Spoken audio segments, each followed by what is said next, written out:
Olá, meus queridos, olá, minhas queridas, boa noite, tudo bem com vocês? Espero que vocês estejam todos bem. Estamos nós aqui, pela graça de Deus, mais uma semana, hein?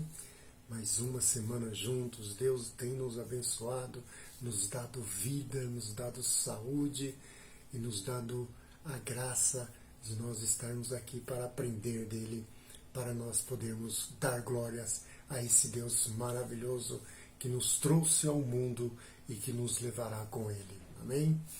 Eu quero contar uma história hoje para vocês que tinha tudo para ser uma história boa, uma história bonita, mas é uma história muito triste que se passa com pessoas na Bíblia.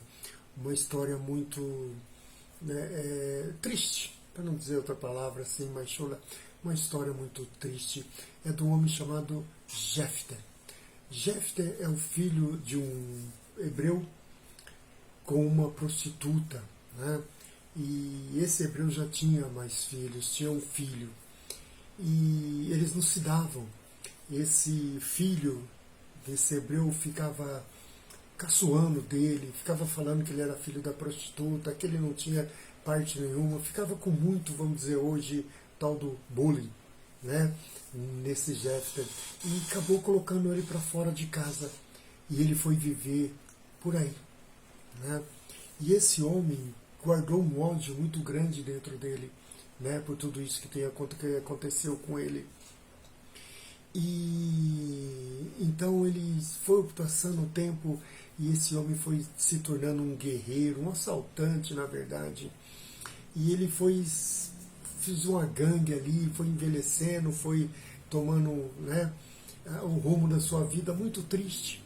Mas Deus tinha uma história na vida desse homem, como tem na vida de todos nós. E podia ser uma história muito linda, né? Porque assim, Deus fez com que esse homem fosse chamado pelo aquele povo que jogou ele fora, que ele fosse chamado para combater. Descobriram que ele tinha se tornado um grande guerreiro, né? Mas ele não era um guerreiro assim, tipo uma gangue, vamos dizer hoje em dia, né? Uma gangue. E então os caras foram. E o povo hebreu, eles tinham um inimigo, um inimigo que vivia roubando as plantações dele, porque, não sei se você sabe, naquele tempo as pessoas, as famílias viviam muito da agropecuária, né? Muito de plantações, eles plantavam muito, era o que eles vendiam, era o que eles consumiam, e tinha um outro império ali, uma outra nação que vivia roubando, ou colocando fogo, roubava um pouco, e além de roubar, eles colocavam fogo no que não conseguiam levar, para que esse povo judeu ali ficasse sem nada, né? E esse povo fazia isso direto. Então eles tinham que contratar, eles tinham que arrumar um homem para cuidar deles, para tentar enfrentar esse outro povo. Se eu não me engano, eram os filisteus. Então, esse povo, os caras ficaram sabendo, vocês lembram do Jefté? Então, hoje ele é um grande guerreiro, ele é um homem de guerra, valente, que pode livrar o nosso povo. Ah, mas ele começou, até que aceitaram. Aí foram, rapaz, e Jefté aceitou com uma condição. Ele falou, eu vou vencer esse povo, mas com uma condição. Eu quero ser colocado de juiz do seu povo, tipo o rei, o que coordena ali esse povo. E os caras pensaram bem e falaram, ou a gente aceita isso, ou os caras lá vão continuar arrebentando a gente até a gente morrer, até eles entrarem e matar todos nós. E eles aceitaram. Jefté então foi, chamou os homens dele lá e pegou mais um povo desses judeus, e só que ele fez uma promessa, uma coisa muito complicada de se fazer. Ele prometeu a Deus que se Deus desse a vitória para ele, ele daria a holocausto, ele oferecia a vida daquela pessoa em homenagem, em sacrifício a Deus, a vida da primeira pessoa que saísse da casa dele. Muitos os estudiosos dizem até que Jefté, como tinha alguns rebanhos de ovelhas, de carneiro, de camelos aí, ele achou que podia, né, um carneiro daquele vir correndo, ou uma ovelha vir. Né? Mas não foi isso que aconteceu. Depois da batalha, Jefté ganhou, foi lá ordenado juiz, né, sobre esse povo, e agora ele voltou para casa.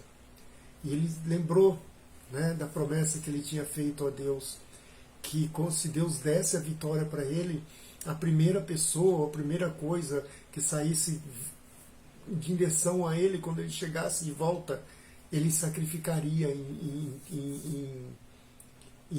para cumprir essa promessa a Deus. E a primeira pessoa que saiu foi a filha dele. Isso. A filha de Jefté foi a primeira pessoa que saiu. E naquele tempo não tinha esse negócio de não vou, que nem a gente faz hoje, né? Eu prometo, Deus, que se você der, depois você ganha e esquece da promessa. Não preciso comprar promessa, não. Na verdade não foi Deus, não foi eu que consegui. Então, esse negócio de pagar promessa aí é besteira, já que eu mesmo consegui com a minha própria força, então Deus não me ajudou nada. Né? Então, naquele tempo não tinha isso. Né?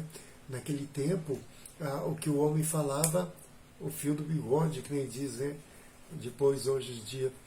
Aí, ele teve que sacrificar a filha dele.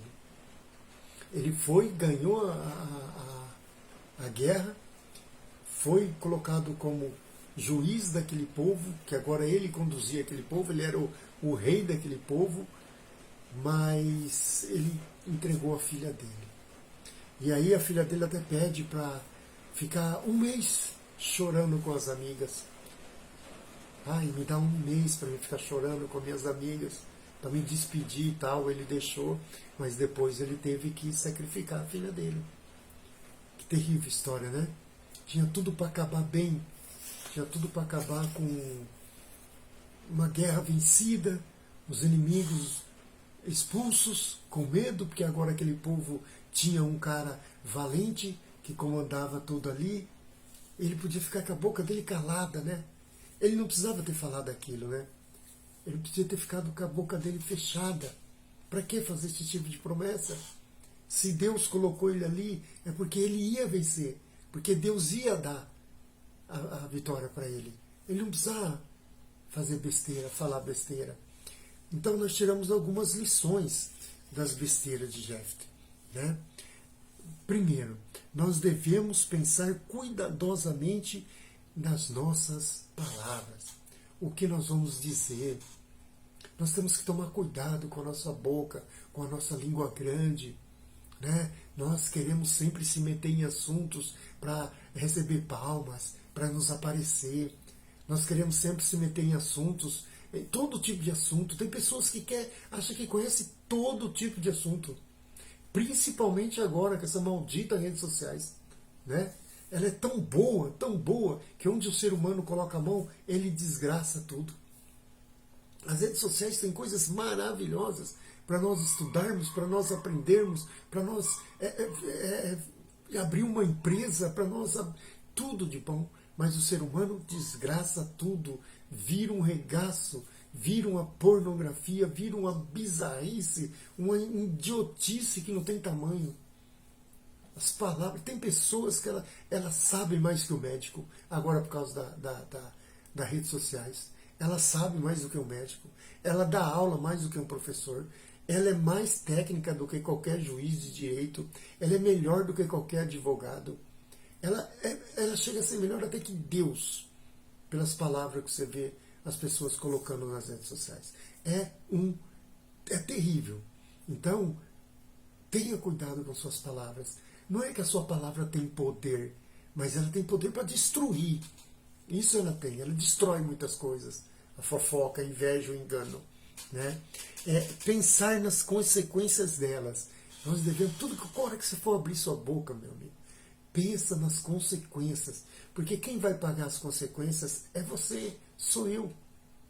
Eu vou dar conta daquilo que eu falei, daquilo que eu quis me aparecer, daquilo que eu quis comprar com a minha sabedoria, né?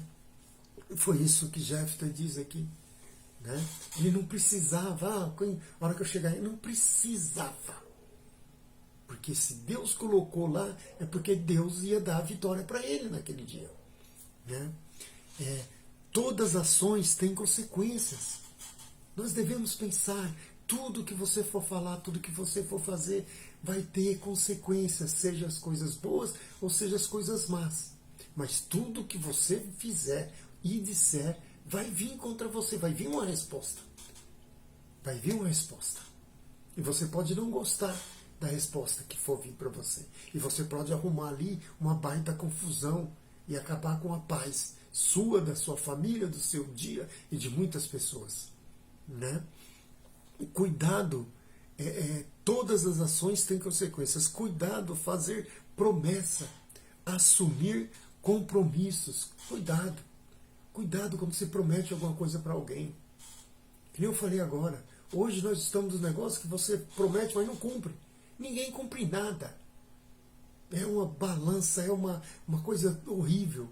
Ninguém tem palavra, ninguém é omisso, as pessoas são omissas, elas não cumprem com as obrigações, como é que elas vão cumprir com as promessas? Então, é impossível. Tem até um ditado que diz muito, né? Pelos filhos de hoje, pelas pessoas de hoje, se elas não obedecem nem aos pais, como que elas vão obedecer a Deus? Se elas não obedecem o próprio pai, que deu vida, que sustentou, como é que ela vai obedecer a Deus, que ela acha que nem existe? Né? Então, e por último, devemos sempre cumprir o que prometemos. Ah, mas o fulano, não adianta, cara, você não é o fulano, você não é o ciclano, você não é o beltano, você cumpriu, você faz. Você prometeu, você cumpra. Né? Honra seu nome, honra aquilo que você falou, principalmente se for para Deus. Para Deus não se faz promessa, Ele mesmo diz. Não faça promessa. Não faça promessa, porque você não pode prometer, você não pode dar nada para Deus, porque Ele diz que a terra é o estrado do pé dele e o céu é o travesseiro onde ele deita. Então, como que você vai fazer promessa para um Deus que tem tudo, que é dono de tudo? Ah, eu prometo que eu te dá, eu prometo que eu vou fazer. Você não pode isso. Então, devemos pensar muito na palavra. Devemos pensar muito aonde nós estamos, que condições que nós estamos, que tipo de conversa que está tendo. Não chegar falando que eu já sei de tudo, eu sei daquele, eu sei disso, eu faço. Poxa, cara, isso é o que tem arrebentado com as pessoas. Elas não pensam no que falam e quando falam não cumprem o que disseram. Pense bem, analise bem, estude a Bíblia. Ela tem todos os caminhos para a vida bem. Amém? Deus abençoe você, louvado seja o nome do Senhor na sua vida, na sua casa, no seu trabalho, nos seus sonhos e no seu desempenho, nas suas faculdades mentais, para que você tenha uma semana abençoada, em nome de Jesus.